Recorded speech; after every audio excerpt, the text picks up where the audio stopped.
in the film industry, having leadership prioritizing creative industry means a lot, because for me, it is the very first time where government has had prioritized us.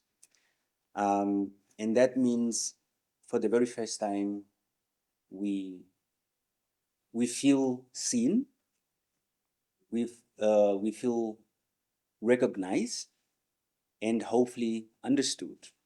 I'm saying hopefully understood because at this point, on one hand, we are very grateful that creative industry is being prioritized, but we are hoping that very soon we all get to understand how is creative industry understood from the government, because it's one thing to prioritize something, but what is the context there? How are we supposed to understand it? Do we understand it primarily from as a transformative, or rather as an industry that has potential, transformative potential, economically speaking, or are we still just looking at creative industry, for instance, as a outlet of expression? But either way, we are very happy and very excited collectively from the creative sector to have that our president has recognized and had prioritized creative industry. As somebody who's been in the creative industry for the longest time, um, for me personally, creative industry is not just a rhetoric, something that could happen maybe one day. Let's benchmark this, let's travel to this country to learn how they do it. There's already a lot of works that went into this. There's a lot and a good number of Namibians that earn a living just by doing and working within the creative sector, including myself who's speaking here. So in terms of what there's, in my mind, the most sustainable intervention as we now taking on and prioritizing creative industry, one is to understand the ecosystem, right? Understand the ecosystem, understand the value chain. And because when we make time to understand the ecosystem, it means we make time to see what is already there. What are the skills that are already available? What needs to be done? How can we upscale them? Because that might be a question around incubation in startup and creative sector. If you take music, for instance, and film, there's already people that have been producing incredible music, which has been listened by majority of Namibians, but they can't, maybe their challenge is to access the market. Maybe the challenge is finding a right payment gateway for their products to be able to sell their product. So therefore, if the intention is really to empower and to strengthen, then you would come in not to start from the scratch, but to see how far, where are you guys, how can we help you? For film is the same, is to look, create the value chain and the ecosystem of the film industry is to see, for instance, in a moment, one of the challenges is the infrastructure, the limited skill to a certain extent, accessing to the market, who's off-taking this. So the intervention there, one is to consolidate this data so that we can come up with a suitable and targeted intervention. The biggest concern which I wanted to raise at this point, and this is it's also coming from the consensus from the industry itself, particularly from the film industry, is that you hear all the creative industry is being prioritized. You sometimes hear film city, you sometimes hear of these things, but what is not clear is also really to see how are these big, beautiful intervention speaks to existing challenges. And if we are missing each other there, then all this wonderful intervention, they might not, what's the word? Then we might miss each other there, because you have the industry here where you have, I don't know, a good number of production companies that employ smaller number of people, but perhaps with a right support, with the right policy, with the right investment, with the right incentives, they could even employ more people. For instance, now, as in Namibia, you have, I always use this term, that you have the film industry, particularly, it has two incredible segments. One is the segment where you have Namibians trying to tell Namibian stories. And for most parts, we did well. We have a lot of Namibian films that travel the world, to films that been nominated for the Oscars. Um, but these people need help to upscale. They need help to find a market. They need help to improve their, and any intervention that comes should speak to that. The other front is the international production that comes to Namibia, right? And those, um, there is often, when you have a movie being shot in Namibia, often infrastructure is imported from South Africa mostly. I'm talking about the grip equipment, even the blim generators, we don't have in the country. Sometimes we use the silent generator from DB Audio, but the point is, we need also an investment in that infrastructure to make sure that when the money comes to the country, money stays in the country, right? Um, and then also there's a question of incentives to attract more. So this, for us, the concern is really to say, all these interventions, are they speaking to the identified challenges on the ground? Because if they are not, then we have a problem, because then it just become a hype about creative industry, but it doesn't speak to really what is happening on the ground. So we have to be really, really clear. Any intervention that we are proposing, whether it's a film city, or we need to be clear, what problem are we solving? So I think for me, this is really, really important. And understanding ecosystem primarily means consulting, means reaching out to those individuals and organizations that operate within the creative sector to see, okay, how do you produce music at this point? How do you produce film? How do you produce fashions? How do you produce this? And where do you get your material? How do you access your market? What are the challenges along the way? How can we address them? When we do that, then you empower people. When you come and say, look, are we going to put up a big factory? And then we are now outside thinking like, oh my goodness, this is a beautiful factory, but we have no idea how to participate, because it seems so disconnected from us, where the collective majorities are. For us, I want to say maybe since 5 years, we realize, because there's been always this central question, how can we, as practitioners within a creative industry, how can we run a sustainable creative industry, in this case, film industry? And one of the lowest hanging fruit, so to speak, was that collaboration locally, collaboration regionally, and collaboration internationally. And I will give you a number of examples why this really, really work in our case, and seems to be really the best, one of the best approach, at least, especially starting from the moment where we are and the point where we are. So collaboration or co-production, it means in the context of filmmaking or film industry, it means working, conceptualize on a story that has a resonate beyond Namibian border, finding partners from Namibian borders, and finding a market from Namibian borders. One such example is that we 2021, we worked on two big projects. One is a co-production with Namibia and Germany, and the other one a co-production with Namibia and Dominican Republic. In both, we brought skills from Namibia and skills from those countries that I just mentioned. In the case of with the Dominican Republic, that film, as we speak, it is going to be it's not been nominated for the Oscars, the next Oscars that are coming, and that means it's a visibility to Namibia. And when this film finding distribution all over the world, it's a visibility for Namibia, but it also means we can now tap into the wider market. The other example is recently we collaborated, it's a co-production between Namibia and South Africa in a comedy film, which was shot entirely in Namibia. And this film, we raised funds, the fund was raised in Namibia, from Namibia, came from MultiChoice Namibia, and then the rest of the funds came from South Africa. This film at the box office in both Namibia and South Africa at the cinema, it broke the record, and because this film was in Afrikaans, it happened to be in Afrikaans. And what was really interesting about it, we're able to break the records and attract massive people to watch that film in the cinema, which is unheard of. And we are able to do that because we played to our strengths.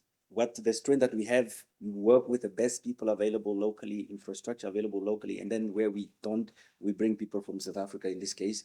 And also when the film is done, we premiere it in Cape Town where it won 3 awards. And then when it came to the cinema here at the Grove, you know, it would just, we haven't seen anything like that. So, and if we talking about creative industry as a transformative, economically speaking, those are some of the examples. Those are some of the data that we need to look at and say, how can we improve on this? How can we make sure that other films that comes, we use those? End of the day, when you sell the film, you're selling a product. So it's to say, okay, we're working with Zimbabwe, and who's the top musician or filmmaker there that we can collaborate? Music, they do that a lot. So that when you do that, he or she, that artists bring their following, Namibian artists bring their following, and putting them together, it translates in this economical, you know, activities, which then generate the necessary revenue to make the creative industry sustainable.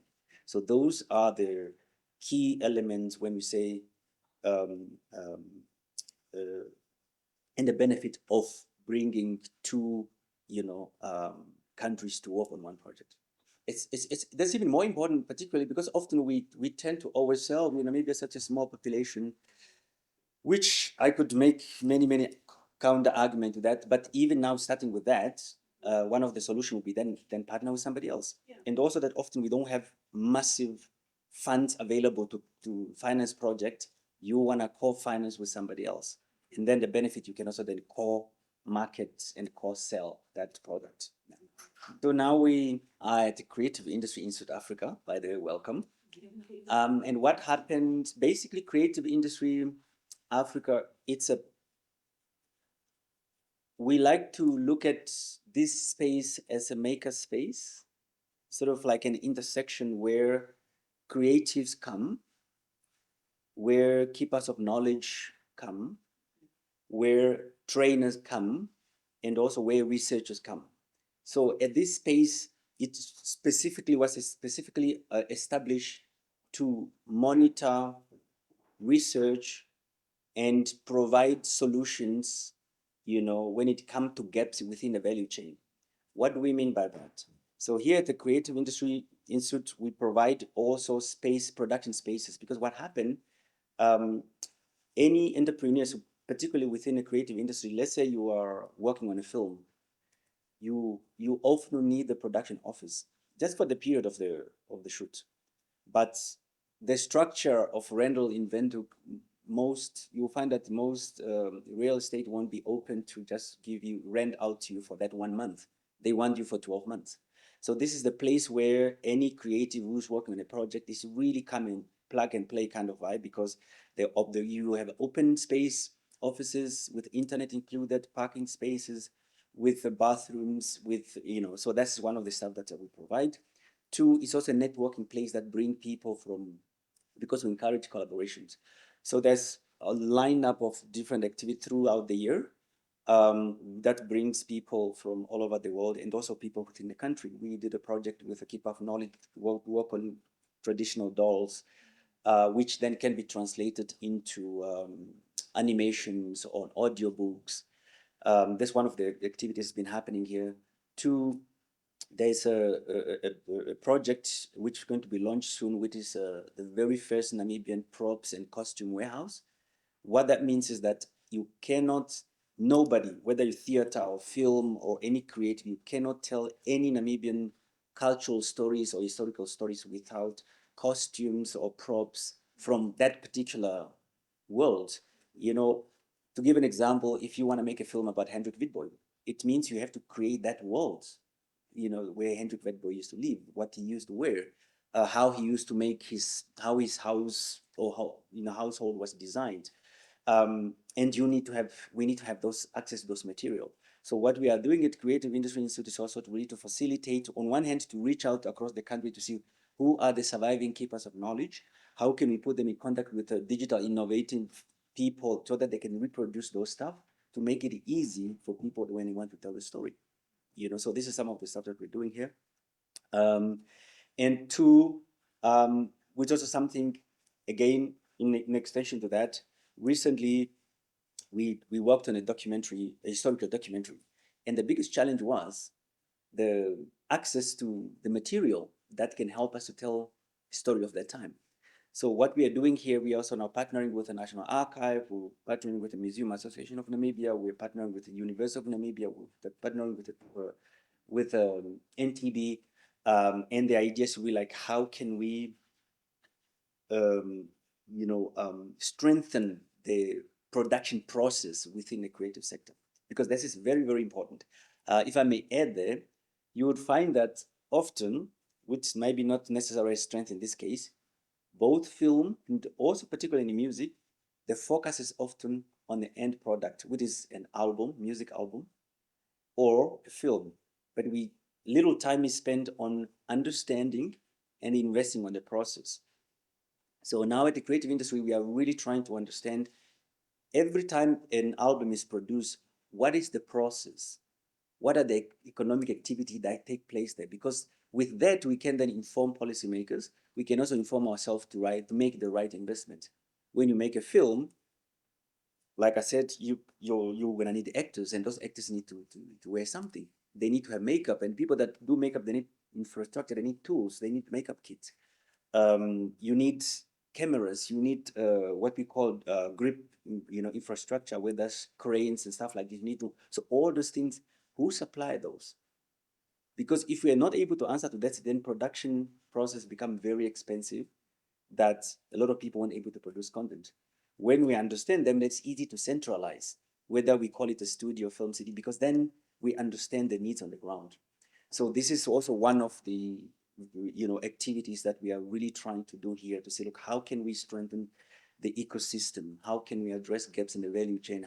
And that from infrastructure development, skill development, finding a market and off-taking for the creative product. So this is really one of the stuff that we do here. I think ideally, given also the size of our country, from our conclusion here at the Creative Industry Institute is that ideally we need a number of creative hubs, different part of the country. There is, of course, a very legitimate question: how do you sustain them, right? So therefore, our approach would be, for something like this, is you design them in such a way that it's cater both creative industry and tourism. Because at the Creative Industry Institute at this point, while it was designed to cater for creative sector, now we find a lot of tourism coming here to see what is happening here. And when there's no creative business happening, you can generate revenue from tourism. Give an example. We are working on a project up north, which is a series which, about the liberation struggle. To set up a series like this, you need to recreate that time, the fighters, the Caspers, all this kind of stuff. And to recreate those villages, the knowledge you need is readily available in a village. They can recreate those villages, and we can use that village as a studio to film. But when we are not filming, tourists can go there and see, this is how the Hambukushu village look like. This is how the Oshwambo village look like. This is how the Himba village look like. So they pay, and school tours can go there. People who want to get married and have a traditional setup, they can go there and pay to, instead of going to the safari, nothing wrong with it. They could also maybe go there. But then if from shooting a film, you can also go there. So now you empower people, because that process, what if it's done right, it also formalizes the so-called indigenous knowledge. In the moment our indigenous knowledge is dormant, we have one of the best craftsmen people working in securities. We're one of the best singers working as, car guards. You see what I mean? So when we do this right and address the gaps in the ecosystem, then we are also then empowering people. And I would like to think that this immediately begin to speak to the national development goals, then begin to, which include, of course, the youth empowerment. So I think that is, for me, this is very, very important. So as you round off, perhaps, is there something that you want to touch on you feel like we left out? I'm now thinking if there's anything that we left out. I think perhaps just to emphasize one point that I maybe haven't touched on, we train and mentor a lot of youth here. And how do we do that is we coordinate because we this is a sort of like a intersection, it's a central point for creative, from different, from craft to fashion to film to music. And the younger people that are talented and looking for mentorship, we also help to facilitate that. Now, something that I don't know if I understand, but I see it happening already. There's a lot of announcement. There's really seem to be a need and a desire, and a legitimate one, if I may add, to empower youth. And I think what I'm hoping and strongly encourage leadership is to incentivize um, um, experts and companies to take on younger people, because when you help young people to learn from those already in the trade, you are setting a standard. But what we tend to do is to throw few grants here and there to young people. One, in my view, that set the wrong precedence, because now I dream to make a film or to make an album or whatever, and then now I apply for this one time of grant, and only at the end I realize I was way out, and I can't, and then by then it's too late, right? And that will not move me from A to B, and so now I'm going through life thinking, okay, now I need, if I get 50,000, which is my first time I'm making an album, but I get 50,000 because there's a grant which was announced. But if you talk to any musician, they've had to find another way to hustle to get a certain point to be able to, So I think sometimes when we think we're helping the youth, we are actually not helping them. It's really finding a mentorship program, maybe invest in incubation where you give youth, guaranteed access to equipment and mentors for the extended period of time. And also, it should we have to look at this as an ecosystem. It's not enough to just help somebody to produce a creative product. You also need to hold their hand to find the market that they need so that they can sustain themselves.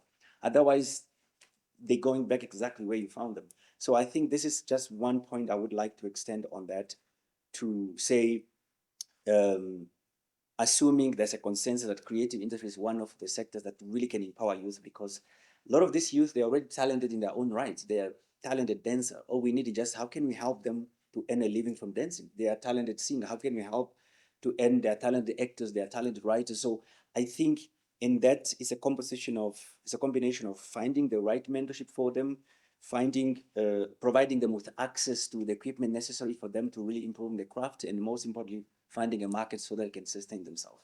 So I think that's very, very crucial. Very last point, I just thought about it again, with all the excitement and the humility and gratefulness of that fact that creative industries finally form part of the priority.